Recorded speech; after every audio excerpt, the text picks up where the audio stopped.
Hello! Juste pour préciser que tout le long de la vidéo, je vais utiliser le mot maladie pour parler d'obésité. Personnellement, je ne me sens pas spécialement malade et tant qu'on n'a pas de pathologie associée type cholestérol, diabète, hypertension, je ne sais quoi, là, tout ce que ça peut provoquer. En général, on ne se sent pas malade, on est juste avec une surcharge pondérale importante, il n'y a rien de dramatique et on peut très très bien le vivre, on peut être très belle en étant obèse, c'est absolument pas un problème.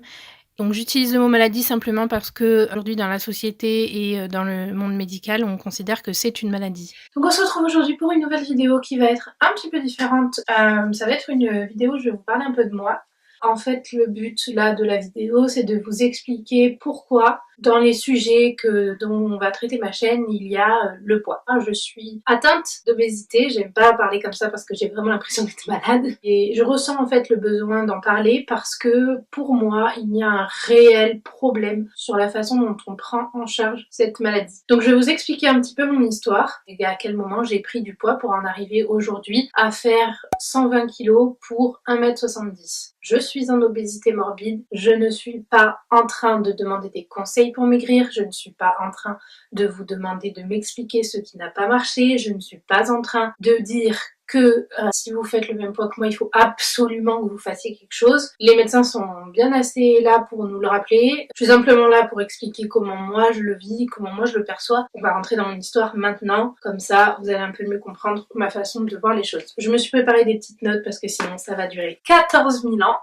Donc je vais essayer d'être rapide, je vais probablement pas rentrer vraiment dans les détails. Donc ma première prise de poids, elle s'est effectuée quand j'avais 8 ans. Ce qui s'est passé, en tout cas c'est à ça qu'on l'a attribué, c'est que j'ai ma grand-mère paternelle qui est décédée quand j'avais 8 ans. Et en fait, suite à son décès et à son enterrement, l'été qui a suivi, j'ai pris, je crois, une dizaine de kilos en 2 mois, 3 mois, quelque chose comme ça, enfin c'était très rapide. Et du coup ma mère a flippé. Je suis rentrée à 8 ans dans un parcours de contrôle de mon poids. Mes parents ont d'abord pensé à m'emmener voir un psychologue parce que c'était lié, enfin ça avait l'air d'être lié en tout cas au décès de ma grand-mère. Donc nous sommes allés voir un psychologue, on est allé voir ce truc parce que pour moi c'était même pas une personne à l'époque. C'était une catastrophe. Clairement, encore aujourd'hui, j'en suis sans voix. On est sorti de là, mon père m'a dit est-ce que tu veux y retourner? J'ai dit non, jamais. Donc en fait, c'était quelqu'un de très très particulier avec un costume, on aurait dit, enfin bref, il était très bizarre, des cheveux blancs hirsutes comme ça, enfin on aurait dit un savant fou. Voilà, il m'a fait peur un peu et en plus de ça, j'avais pas vraiment apprécié sa façon d'aborder les choses. À l'école primaire, les enfants sont pas toujours très sympas.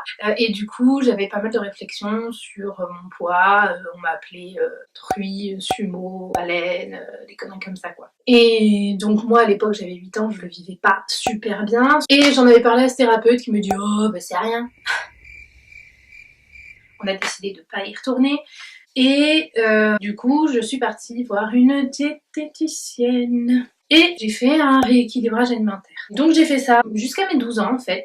Et à 12 ans, j'ai souhaité arrêter. En fait, j'ai dit à ma mère que j'en avais marre. Mais je crois que j'ai pas vraiment repris. À 10 ans à peu près, j'avais un poids qui était normal. En fait, l'objectif quand je suis allée voir la diététicienne, c'était de maintenir ou en tout cas d'arriver en tout cas sur ma puberté avec un poids qui était plus ou moins normal dans la courbe. Et on n'en était pas très très loin. J'ai fini mon collège sans trop avoir de problème, sans trop reprendre de poids, ça allait. Par contre, arrivé au lycée, la première année de lycée, ça s'est bien passé. En fait, au lycée, j'étais en internat à Marseille. La première année s'est plutôt bien passée. Et en fait, en première et terminale, je l'ai très mal vécu. Tous les lundis matins, quand ma mère m'emmenait au lycée, j'avais la boule au ventre et j'avais pas envie d'y aller. Voilà, mon corps me disait oh non.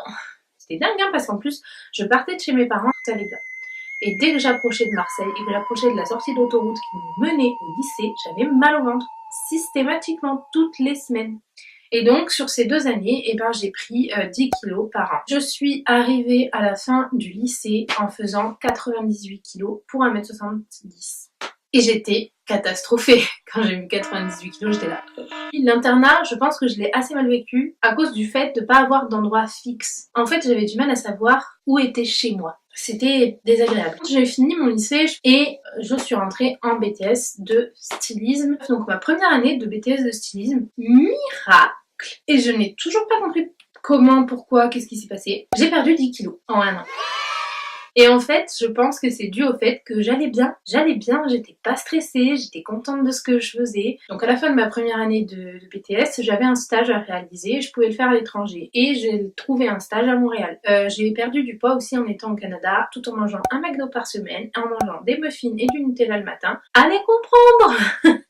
Mais je faisais du vélo par contre. Et le week-end, je me promenais énormément à pied ou à vélo et du coup, voilà. Et donc j'ai perdu encore, je sais plus combien de kilos, 4 ou 5, je me rappelle plus, pendant 2 mois et demi. Puis est arrivée la deuxième année de BTS. Et la deuxième année de BTS, on était là et on a fait la deuxième année de BTS, ça a été très compliqué parce que ce sont des études qui demandent beaucoup d'investissement personnel et je me disais je vais jamais y arriver. Moi je suis sortie de ce BTS, je me sentais fatiguée et en fait pendant que j'étais stressée, que j'avais la tête dans mon boulot et tout ça, et j'ai repris les 10 kilos et quelques que j'avais perdu l'année d'avant. Donc j'étais un peu dégoûtée, hein. Vous imaginez bien. Et puis après, je suis partie sur mon deuxième BTS. Donc j'ai choisi voilà un BTS qui en soi ne m'a jamais fait stresser outre mesure. En termes d'études, aucun souci. Par contre, j'ai rencontré quelqu'un au début de ce fameux BTS avec qui je suis restée pendant 8 mois. J'étais clairement amoureuse de cette personne. En fait, lui, il avait un gros problème avec le bas de mon corps. Peu importe. Donc je suis restée avec ce garçon pendant 8 mois, le top, sauf que depuis le début, il distillait quelques petits trucs pour me dire que ce serait bien que tu maigrisses. Donc j'avais quand même un fond de pression de ce côté-là. Alors au tout début, quand il a commencé à m'en parler, je lui ai dit... Mais il a insisté et puis il a ramené ça gentiment mais sûrement et jusqu'à arriver à m'avoir fait tellement accepter ça qu'il arrivait à me dire des choses du genre quand tu auras perdu 20 kilos, je te présenterai à ma famille. Ou quand tu auras perdu tes 20 kilos, on se mariera. Et moi, j'ai rien dit. Et j'ai essayé de perdre du poids. Pendant cette relation, je n'ai pas pris énormément de poids. Même l'année d'après, j'ai pas pris énormément de poids. J'ai pris 10 kilos pendant la relation, je pense qu'il avait beaucoup de muscles. Et quelque part, je l'ai remercié pendant longtemps parce que grâce à lui, je m'étais mise au sport. Et ça a duré 1 an à peu près, mais je ne perdais pas de poids. J'ai fini mon BTS comme ça, en faisant donc 6 heures de sport par semaine. Et l'année d'après mon BTS, je voulais faire une licence en alternance. Et la première année où j'ai voulu la faire, je n'ai pas trouvé d'alternance. J'en ai profité pour passer mon permis, mais j'avais quand même 1 an vide devant moi. Donc passer mon permis, ça m'a pris 6 mois. Et j'ai essayé aussi de m'occuper de mon poids et de comprendre pourquoi, alors que je faisais attention à ce que je mangeais et que je faisais du sport, je ne perdais pas. Parce que si vous faites par exemple 1m70 et que vous faites 80 kg, que vous ne perdiez pas juste en vous mettant au sport et en faisant un petit peu attention, ça peut encore se comprendre. Mais quand vous avez un excédent de poids qui est de 20 ou 30 kg, voire un peu plus, normalement quand vous commencez à faire attention, ça descend. Donc ce que j'ai fait, c'est que je suis allée voir un endocrinologue. Je l'ai clairement mal choisi. Et en fait, je suis allée voir cet endocrinologue, il m'a serré la main, il m'a dit bonjour, il m'a sorti une feuille avec un régime à 1200 calories par jour, ce qui est très peu. Vous bouffez de la viande blanche, du poisson, des légumes bouillis, pas de gras, nulle part, jamais, pas de féculents, un fruit par jour et rien d'autre. Moi j'avais 23 ans, j'étais dans une ville où j'avais plein de potes, j'arrêtais pas de sortir, alors je pouvais pas boire d'alcool, mais par contre, il faut que je puisse boire au moins du coca, ou je vais pas boire de l'eau quoi. Non, qui boit de l'eau en soirée? C'était affreux ce truc, je l'ai fait pendant 3 mois, et quand je l'ai vu la première fois, il m'a dit, normalement avec ce régime, vous devriez perdre entre 4 et 5 kilos par mois. D'accord, très bien. Il m'a dit revenez me voir dans 3 mois, on fait un point. Donc j'aurais dû perdre, alors 15 kilos, faut peut-être pas pousser, mais au moins une bonne dizaine quoi. J'avais perdu 3 kilos. 3 kilos. J'étais affamée, crevée, exécrable parce que j'étais fatiguée et que j'avais faim. Et du coup, c'était horrible. Je me sentais exclue de la vie sociale parce que je pouvais pas aller au resto, parce que je pouvais pas sortir, on faisait un apéro, je pouvais pas bouffer de gâteau apéro, et tout ça pour perdre 3 kilos en 3 mois. Sachant que j'en avais 30 à perdre, je me suis dit, attends, à ce rythme-là, il faut que je passe 30 mois à rien bouffer là comme ça, c'est pas possible. Et lui me dit, ah bah c'est bien, vous avez perdu. On continue comme ça? Ah non, je ne pense pas, mon petit père. On continue rien du tout, quoi. À ce rythme-là, moi j'ai pas signé pour pas avoir de vie, tout ça pour faire un 40. Et puis de toute façon, je comprends pas pourquoi on se met la pression sur des tailles de froc, alors que la plupart du temps, les tailles c'est n'importe quoi. Donc ne vous fiez pas à ça, par pitié. C'est pas toi le problème, c'est le pantalon. Bref, et j'ai continué ma vie. Pendant ce temps-là, je cherchais une alternance que j'ai fini par trouver. Je l'ai trouvée à Lille et les cours étaient à Aix-en-Provence. Donc j'ai commencé ce travail dans cette entreprise où tout s'est très bien passé. Par contre, le fait de faire les allers-retours et le fait d'être loin, c'était très compliqué. En fait, j'ai tous mes amis, toute ma famille, enfin ma famille proche, dans le sud. Donc moi, je me retrouvais à l'autre bout de la France, seule. Et voilà, et puis ma sœur annonçait sa grossesse. Je voyais arriver la naissance de mon neveu et je me disais, mais je vais être à Lille, quoi. Et je vais pas être là pour la naissance de mon neveu. Et je le vivais hyper mal. Déjà, rien que louper un anniversaire. Et en fait, je le vivais très très mal. Et faire des allers-retours, faire des valises, avoir 2 maisons, avoir deux rythmes de vie différents, c'est vraiment pas fait pour moi. Et en fait, au mois de juillet, donc je suis restée 3 semaines dans le sud. Et j'ai vu mes potes, je suis sortie, j'ai fait ma petite vie, j'étais au top. Le contraste a fait que, en fait, quand je suis remontée, je me suis rendu compte que j'étais vraiment pas heureuse, quoi. Bon, après je me disais, bah voilà, t'as voulu faire ta licence, tu finis ta licence. Sauf que, une semaine avant que je finisse mon contrat, j'ai ma chef, donc un jour elle m'appelle, elle me dit, bon ben voilà, je te propose un contrat de tant de mois. Normalement j'aurais dû dire, yes, j'ai un taf. Et en fait, non. Là, ma réaction, ça a été je vais devoir rester plus longtemps. Et je me disais, bah tu peux pas refuser. J'étais pas bien. Je me disais, non, mais je peux pas, je vais pas supporter. Du coup, j'ai dû refuser ce poste. Et je suis revenue dans le sud chez mes parents. Et en fait, pendant toute cette période où ça n'allait pas, et ben j'ai pris 20 kilos. Donc je faisais une centaine de kilos depuis longtemps déjà, hein, mais ben là, je suis repartie de Lille en faisant 125 kilos. Et en fait, ce qui s'est passé, c'est que en juin, j'ai eu un problème de foie. J'avais mal au ventre et ça a duré 3 jours, je crois. Et donc je suis allée voir le médecin. Donc j'ai passé une écho du foie et en fait on m'a dit votre foie est trop gros et en fait je mangeais juste beaucoup trop gras. Ça c'est quelque chose qui a vraiment fait un déclic chez moi où je me suis dit c'est pas possible, quoi. Non, je me disais je peux pas avoir 23 ans et avoir des problèmes de santé, quoi, juste parce que je suis trop grosse. Donc je me suis dit déjà il faut que je me sorte de cette situation où je ne vais pas bien et où je n'arrive même pas à me forcer à me faire à manger. Voilà, donc je suis revenue chez mes parents, chômage, mais bon, je profite de ma famille, de mes amis. Ça m'a pris encore 2-3 mois en fait, le temps de sortir de cette, on va le dire, de cette dépression. Aujourd'hui, après 6 mois, déjà je me sens bien. Et depuis que je suis rentrée, j'ai déjà perdu à peu près 5 kilos. Et ça m'amène donc à vous parler d'une chose, c'est le fait que je considère qu'on ne traite pas l'obésité correctement. Je m'explique. Le symptôme de l'obésité, c'est la prise de poids. Et on s'obstine à vouloir traiter le symptôme.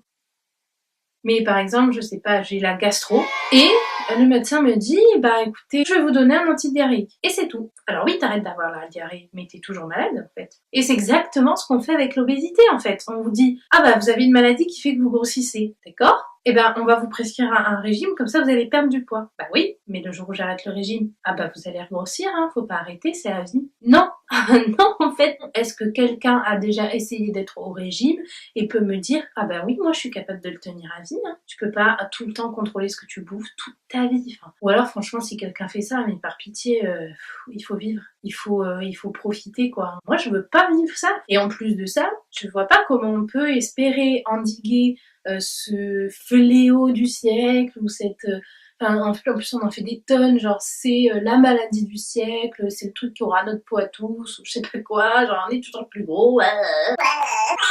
Effectivement c'est un problème, s'il y a quelqu'un encore qui croit qu'on est content d'être gros, il va falloir ouvrir les yeux, parce que quand tu ne peux pas t'asseoir dans les bars parce que les chaises ont des putains d'accoudoirs et que ton cul ne rentre pas dedans, t'es pas ravi d'être gros. Quand il y a des gens qui te regardent de travers dès que tu vas au McDo ou que tu manges une glace, t'es toujours pas content d'être gros. Quand tu galères à t'habiller, t'es pas content d'être gros, on vit avec, on l'accepte. Je pense que notre gros problème aujourd'hui, c'est que on est là à faire tout un pataquès en mode oui, c'est le fléau du siècle, nanana. Alors du coup, on est là, oh ben on va couper des estomacs. Et puis après, dans des émissions, parce que j'ai entendu ça dans une émission un jour, un mec qui disait ah bah oui, aujourd'hui on est en train de redécouvrir les fonctions de l'estomac.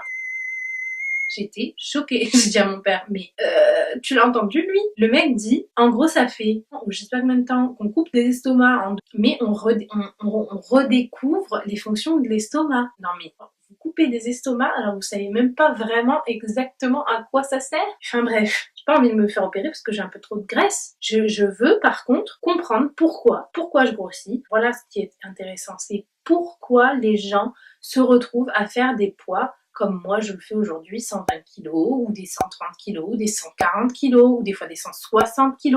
Pourquoi les gens se retrouvent à faire ce genre de poids? Parce que c'est pas normal, pas censé grossir comme ça. C'est qu'il y a un problème. D'où il vient, c'est ça qui est intéressant, et c'est ça qu'il faut chercher, parce que si on arrive à savoir pourquoi, on va pouvoir trouver la façon de résoudre le pourquoi, et on va arrêter d'avoir le mécanisme qui nous fait grossir. Le régime va vous aider à perdre et vous n'allez pas reprendre, parce que ce qui vous a fait prendre du poids à cause de votre obésité aura été déjoué. C'est quand même pas compliqué, c'est juste du bon sens. Je suis pas la seule, moi je sais que mes kilos, vous l'avez vu à travers tout ce que je vous ai raconté, à chaque fois que je vais mal, je grossis. Quand je vais bien, j'ai pas de problème, voire je perds du poids.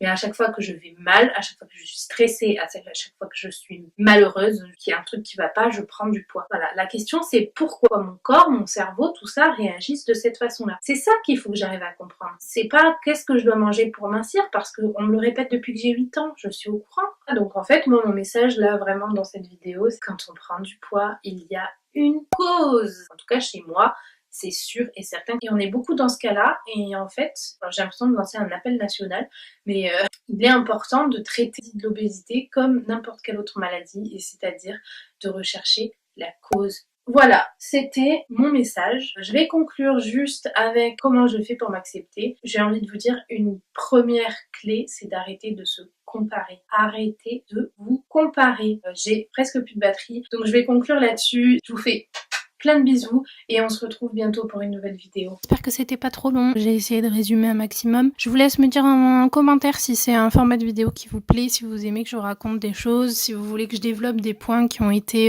évoqués dans la vidéo. Et je vous laisse aussi me dire ce que vous avez pensé du message que j'ai voulu faire passer. Si jamais c'est quelque chose que vous comprenez et que vous avez envie de soutenir un petit peu, je vous propose de le partager, de partager ma vidéo sur les réseaux sociaux, ou bien simplement d'en parler autour de vous afin que plein de gens entendent le message que j'avais à faire passer et qu'éventuellement ça fasse peut-être un petit peu avancer les mentalités. Voilà, bisous bisous. Ciao.